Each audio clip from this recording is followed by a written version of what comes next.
Hello, everybody. My name's Rob. I'm the CEO at an insights agency called Source 9. We do qualitative research, and in particular, we've got a focus on emotion. And when I'm not doing that, I'm quite involved with climate communications and campaigning. Spent a long time in that. My background is in academia at the University of Exeter, with a focus on adult education and transformative learning. And some of those threads will emerge in this talk, and they kind of all come together in terms of, I've been fascinated in understanding behavior and behavior change, understanding how people change, why they do what they do, and communication and language. And between teaching and marketing and campaigning, things have evolved over the years, more and more with a focus on emotion and the importance of understanding how we feel and not just how we think. So with that in mind, I've put together some materials here, some ideas that I'd love to take you through to try and help you as well to understand the logic of emotion, how to engage with it, and understand the benefits and the power of empathy, essentially. That's okay. So a good place to start, I suppose, is to try and define, I'm not going to try too hard defining emotion, but to just give you a foundation from where I'm coming from so that we're on the same page. I personally like to think of emotion as a guidance system, and that my emotions are a response to this ongoing internal unconscious assessment of whether or not I'm okay. And I think we all do this to a certain extent. And to be specific, the emotions are a response to an internal assessment of whether or not our deepest needs are being met. And I think those needs are what drive us at a really, really core level. So the reason that we're called Source 9 is because in seeking to understand needs and to be able to define them, I came across the work of someone called Manfred Max Neef, who was a Chilean economist back in the 80s.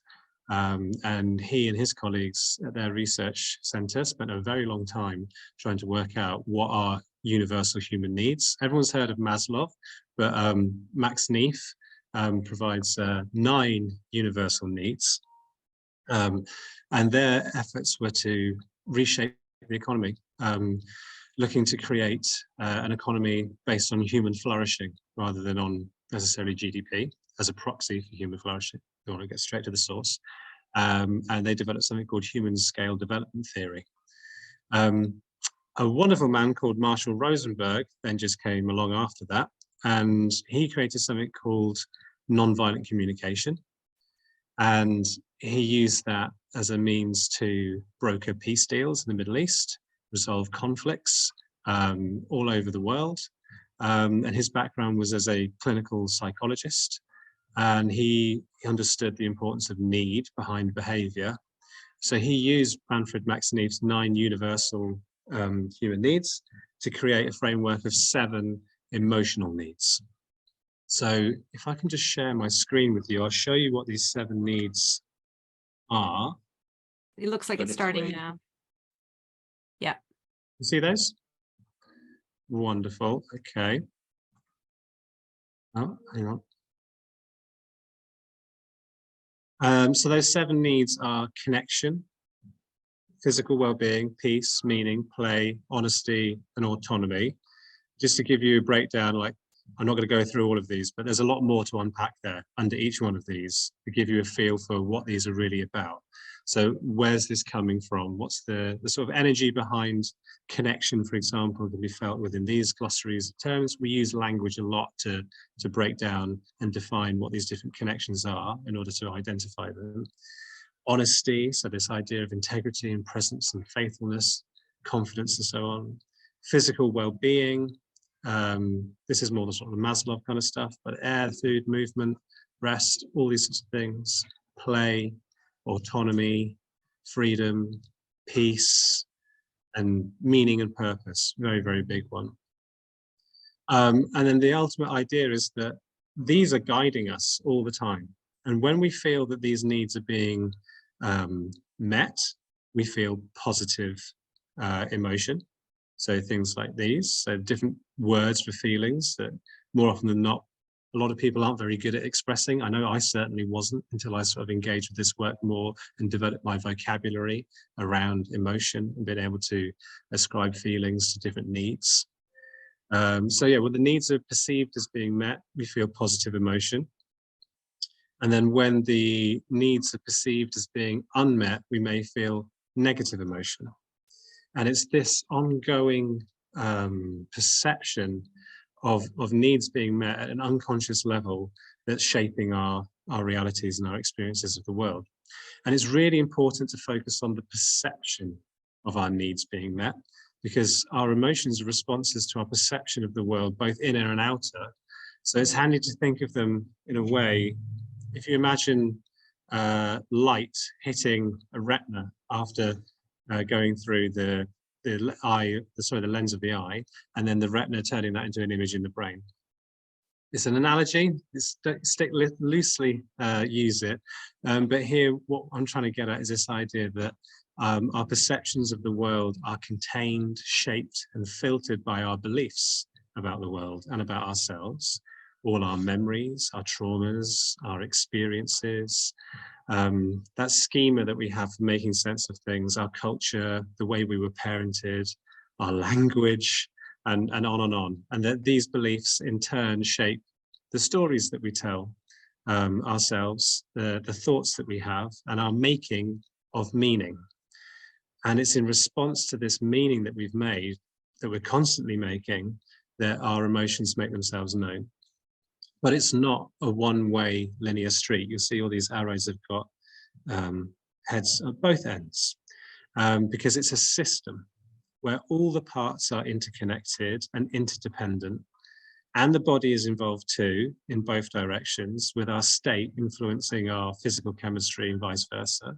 So even things like posture can affect physiology, which can affect brain activity and mood itself can affect physiology and brain function too. So it's all completely connected. And as it's not a one-way street, and as it's as much about what is already going on inside of us and has gone on inside of us for many years, it's not just about perception, but it's also about projection. And what this means is that you are never really happy or upset for the reasons that you may think you are. So we may point the finger of blame at people and at situations and things as the cause of our pain. But the notion of a direct stimulus response relationship between external things and our emotional responses is an illusion. So take, for example, a situation where someone shows up 10 minutes late for a meeting with you. Now, depending on your pre-existing emotional needs state, you could have very different emotional responses and therefore be more or less inclined to behave in certain ways. So if you were in a state of having an unmet need for autonomy and self-determination and choice as a result of you've got loads of work on, you've got a pressing deadline to hit, the lateness of the friend or colleague could then elicit in you some frustration, anger, or anxiety. But if you were already tired and frazzled after a really busy morning and you had an unmet need for peace, 10 minutes of quiet time may be really, really satisfying and enjoyable. Or if you knew the friend had some challenges going on and you were concerned about them, then you may have an unmet need for connection, and that could then leave you feeling anxious. So the stimulus does not equal a response, which means that we're constantly creating our own interpretation of reality, and our perception and projection of our needs state has a huge role to play in this, which is why behavioral economics, for example, can only get us so far before we need more qualitative approaches to get at the relationships and the context that give rise to meaning, emotion, and then behavior. So from this point of view, we can see that if we can understand the needs and the beliefs in a person, we can better understand their behavior. And this is empathy, essentially. Ultimately, empathy is forgiveness, because when you see the need behind the behavior and not just the behavior, then things start to make an awful lot more sense. You can understand why somebody's driven to do something which you may otherwise completely disagree with. But once you understand the beliefs that they're running, the need state that they are in, and how the unmet need is causing them such pain and suffering, and that they've come up with this strategy for meeting that need that they think is excellent is actually terrible, all of a sudden their behavior makes so much more sense. So what this then means is, once we've understood, we can then create value by offering positive strategies that help people to meet their needs and communicate them in ways that match their unique expressions of their needs. So the needs are universal, but the expressions are always completely unique because they are bound up in the stories, thoughts, and beliefs of those individuals in those contexts, in the relationships that they have. So focusing on the need kind of helps us to find, okay, where's the motivation? But then you have to dig into listening to the person in terms of how is that expressing? And that's where the beauty of it is, because then you get to hear all these wonderful stories about why people do what they do, and how they're making sense of the world.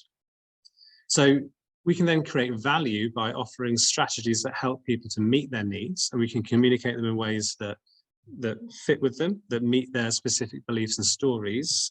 We can use their language, their narratives, so that the messaging feels authentic and honest and deeply resonates.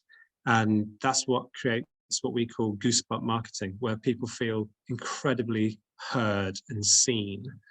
It also gives clarity to campaigns and projects that seek to change behaviors, because we're no longer just focusing on the behavior, but focusing on the belief and the emotion that coexist with that behavior.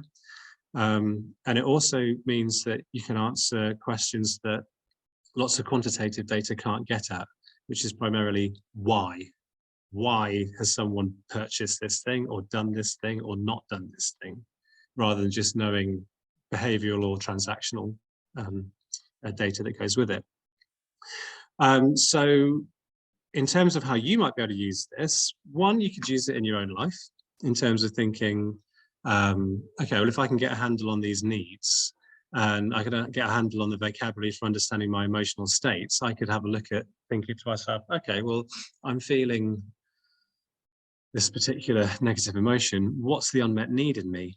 And then what strategies could I come up with for meeting that need that are positive and that light me up and that feel good? Because too often when we're sat with an unmet need, the knee-jerk response is to come up with a strategy born out of guilt or fear or shame, and you end up doing something that you later regret because you were just pushed into it by you just wanted to escape the suffering. But on a personal point of view, if you can listen to that need, listen to that emotion, as I said at the beginning, it's a guidance system, and you can come up with positive strategies for meeting that need, you can turn a bad situation into something good. Now, if you can do that for other people, then you can create incredible value. If you could create products or services that seek to find unmet needs at an emotional level in people, and to create strategies that light them up and help them, then you are an incredibly valuable person to have around. Likewise, if you're looking to communicate a message and you understand the lenses through which people see the world, and you understand the beliefs that they're running, and you understand the unmet need in them, you can understand where it is they're trying to go. What does it feel like to have that need met? And how might that express itself given the stories that you're currently using? You can then deeply connect with people, and your efforts should hopefully therefore be far more effective. So you can use this in the creation of new products, services that you co-create with your audiences, and you can use it in your media selections and your creative as well. But what I think is really exciting is to go back to where this all came from in the first place, and Manfred Max Neef's human scale development theory, and this whole idea about changing the nature of the economy to be one about serving human needs. And it makes me think of Kate Raworth's work around donut economics. And it makes me think about, well, could we add Manfred Max Neef and Marshall Rosenberg's work to the inner ring of that donut in terms of the meeting of all needs, not just being about subsistence, but are being about human thriving by connecting with the emotional needs that are driving the behavior. And then understanding within that context that human flourishing is entirely contingent upon the flourishing of all life, because you can't have happy and healthy humans on a dead planet.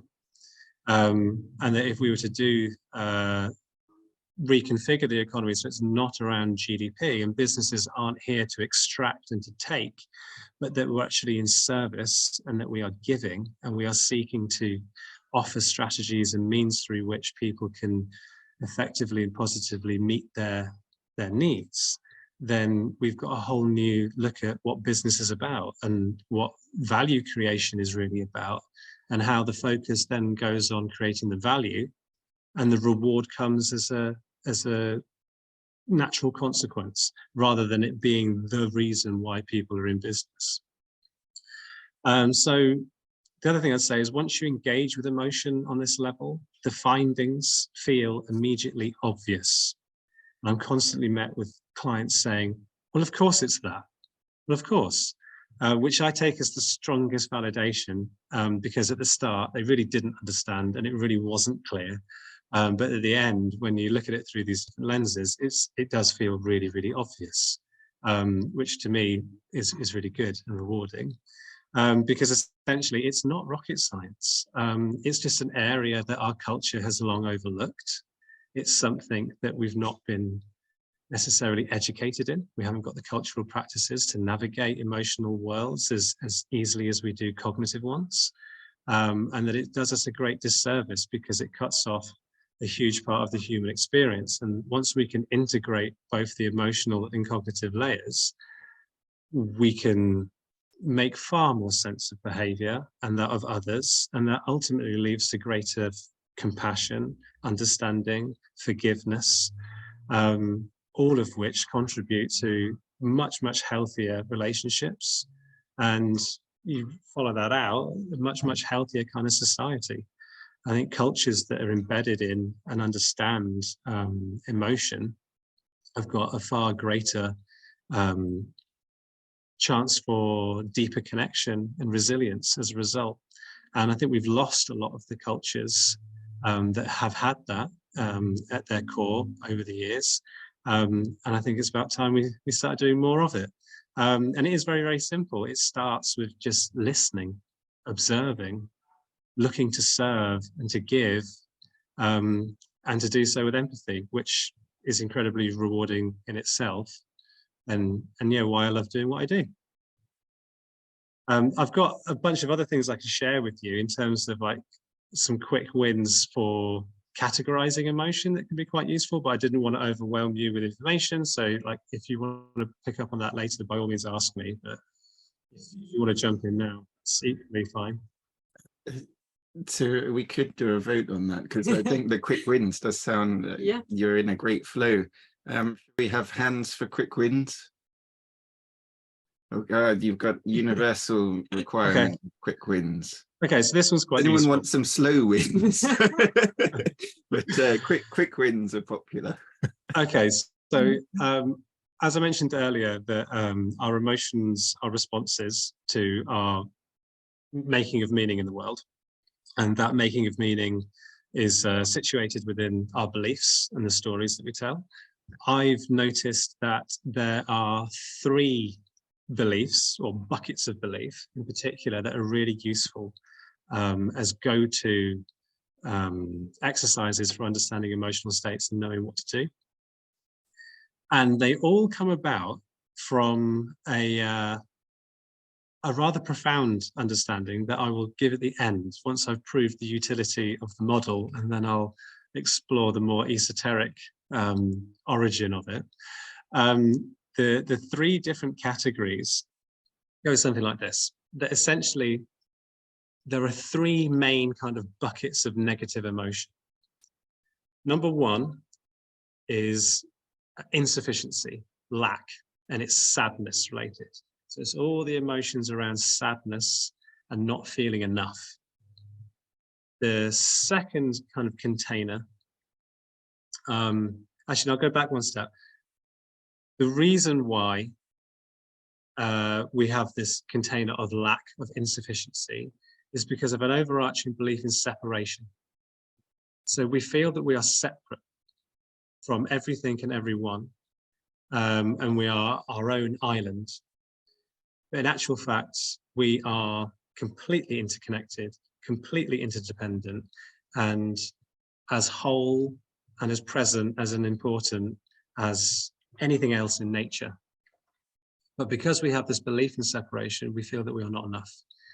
That feeling then evidences itself as sadness, incompleteness, lack of worthiness, low self-esteem, things like that, that kind of energy.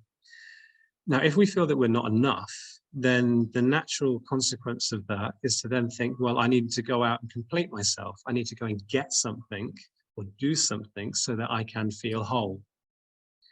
What that then leads us to is to the second container of emotion, which is populated by things like frustration, and anger, hate, envy, those kinds of emotions. Because the second bucket is all about conditional happiness, outcome-based happiness. If only they would act like this, if only I had this, if only. And it creates a state of victimhood in which we disempower ourselves and say that our happiness is contingent and conditional on factors external to ourselves. So we push that out. And therefore, if we are in any way blocked from achieving that external outcome, we feel frustrated from achieving it. We get angry. We get full of that kind of energy of feeling, frustration and anger and things like that. Now, if we live in a state of victimhood in which we are ascribing conditional happiness to outside factors taking place, then it then makes sense that we should seek to control as many of those outside factors as possible in order to have as many of our needs met as possible, which takes us to our third container of emotion, which is all linked to control, which is fear, anxiety, and emotions like that. So if you're ever in a state of anxiety or fear, it's because you don't feel like you're in control. So an antidote to that quite often is to, one, either remind yourself that you are never in control and just surrender and give up, or find subtler, smaller ways in which to give yourself a sense of control. Likewise, with that second bucket of anger and frustration, if you feel yourself in those situations, remind yourself of the belief that's running of some sort of outcome-based happiness and let go of it, because it's about attachment.